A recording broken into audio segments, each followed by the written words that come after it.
hay que pagar luz, gas, agua. Y además, generalmente están relacionados con la política y el poder. Hay un juego allí.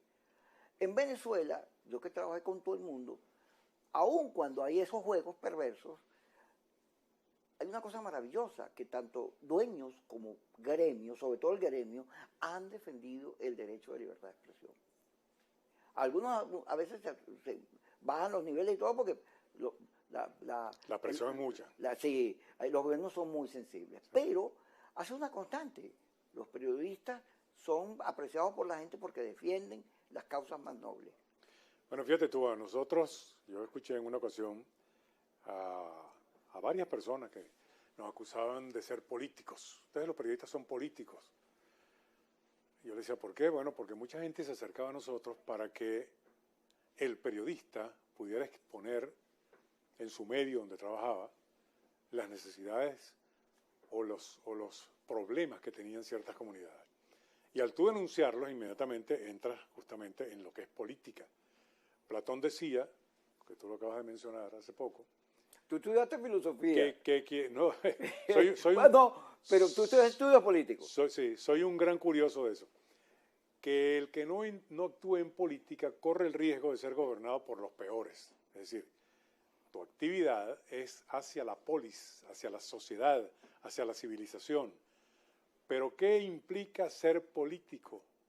Que es la actitud o el comportamiento más noble del ser humano, que es buscar el beneficio colectivo. Así es. Beneficio para todos. Entonces, en la medida en que tú utilizas la política para tu beneficio personal, te estás negando a ti mismo, porque no estás contribuyendo, ni estás dejando huella, ni mucho menos vas a ayudar a gente que pudiera después crecer y apoyarte como líder. Entonces hay una especie se nublan cuando llegan al poder, cuando se sientan en una silla con el escudo nacional, etcétera, y quedan nublados completamente ante las realidades del país. Y yo, haciendo uno de esos ejercicios de imaginación, de pensamiento, digo, si a mí me tocara presidir una república, yo me reuniría con un grupo de periodistas críticos y especializados en arte, música, economía,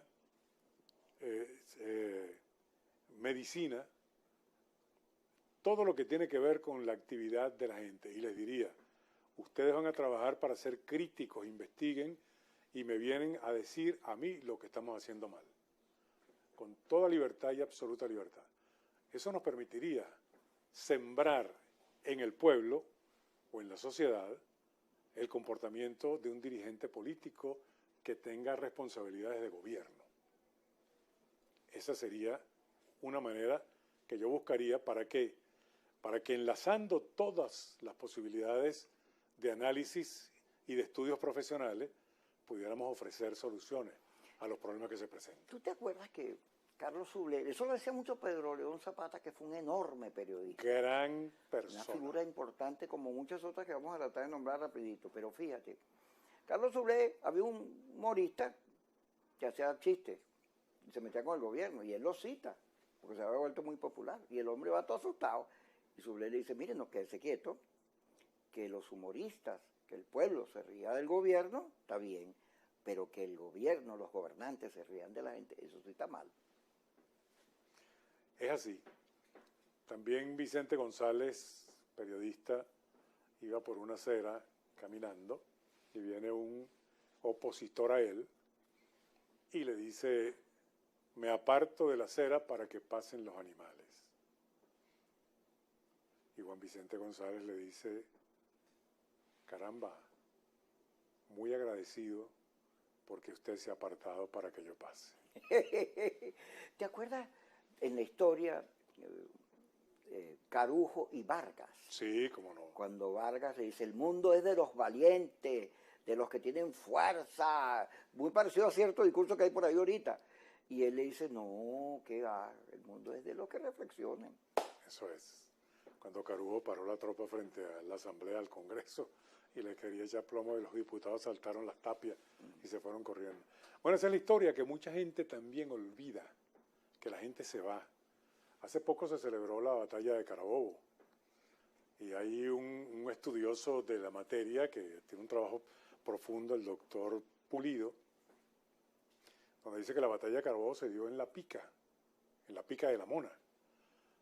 Pero tú ves el cuadro que está pintado con la batalla de Carabobo y aquellos hombres luchan con unos uniformes impecables. Bonitico. ¿Entiendes? Ya ahí hay una negación de la verdad que sucedió en Carabobo, porque no tenían uniformes. Y cuando los lanceros de Páez, cuando los lanceros luchaban, lo hacían vestidos de paisano y con una técnica que el ejército español no entendió nunca, que era que se acostaban de lado en el caballo, Ajá. no los tenían en la visual. mira para los disparos de escopeta, pero la lanza era lo que llevaban en ristre y raspaban a la gente. Entonces, esas historias hay que irlas revisando, porque nos han enseñado desde pequeños en los colegios que la violencia de las guerras, que los héroes de la época eran los que vestían uniformes militares, pero también tenemos que recordar, como el día de hoy, que el Libertador imprime el Correo del Orinoco. Era periodista. Porque entendió que había que nutrir el intelecto para que nos convenciéramos, digo que nos convenciéramos refiriéndonos a la época, de la gesta emancipadora que estaba en camino y que había que lograr. Se fue al intelecto, no a la violencia. La violencia se dio porque evidentemente había que luchar en los llanos, en las montañas, en todas partes, para demostrar que teníamos derecho a ser un pueblo libre. ¿Y a quién hay que agradecerle eso? A Napoleón Bonaparte, que puso en España a su hermano José. Y derribó José a Bonaparte. Fernando VII. Ajá, y entonces vino la discusión aquí, Kiko. ¿Qué hacemos? ¿Seguimos a Fernando VII o asumimos las riendas de una república? Gracias a la discusión tenemos república. Ahora, hablando de todo esto, fíjate, Ana Luisa Llovera, una de las fundadoras, dirigió la BP y una de las mujeres más prestigiosas de nuestro país. Un día Betancourt la llama, porque ella estaba defendiendo a unos periodistas que estaban presos, unos políticos. Y le dice, bueno, Ana Luisa, si tú eres adeca, le dice, pero primero periodista. Así es, así es. Aquí, mira, cuando yo fui al entierro de Eleazar Díaz Rangel, porque yo trabajé con Eleazar en la cadena Capriles, y Eleazar estaba con el gobierno, porque él toda la vida fue de izquierda, pues está con el gobierno. Yo no estaba con el gobierno, y discutíamos mucho, pero yo siempre le tuve cariño y respeto a Eleazar Díaz Rangel. Cuando yo escribí sobre Eleazar Díaz Rangel, me cayeron encima varios periodistas a decirme, Cabrillo, si era chavista. Ustedes conocen la historia. Gracias a Eleazar Díaz Rangel tenemos el Colegio de Periodistas, la Escuela de Periodismo. Claro. Y él fue un defensor de nuestro oficio, aunque sea chavista, eso no importa.